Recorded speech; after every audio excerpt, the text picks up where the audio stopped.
Greetings. In this video I want to show you how to fix a Roku remote where the back cover just keeps falling off and it's very annoying, and you want a simple fix to it. Watch this video.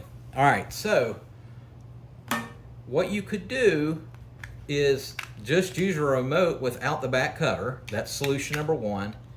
The batteries, the AAA batteries in there are pretty firm, but a lot of people don't like the aesthetics of that.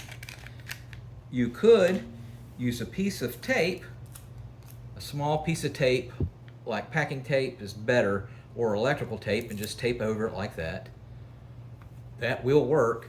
However, last but not least, and this is the solution that I did, very cheaply you can pick up a universal case for Roku for anywhere from $5 to $7, and I'll put a link in the comment section. They come in multiple colors.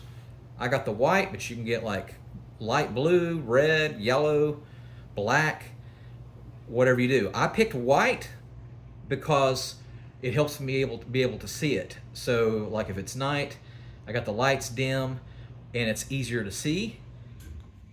I just keep it in my cover like this. And of course it's got the holes in it. There's different version of Roku, but it'll work with all of them. As you can see there, it has like a little hole to where you can do the volume. Some of them have a little audio jack port, so it's got that on there. And this is where it's transmitted right here. This serves not only to keep the cover on, so I never have to worry about the cover falling off, but it also protects it in case it falls or drops. It's more girthy, so it's easier to find.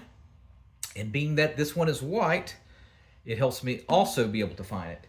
So I'll put a link in the comment section, pin it to the comment section, where you can get this one for like $5 or $6 directly off of Amazon. All right, thanks for watching. Make sure you subscribe.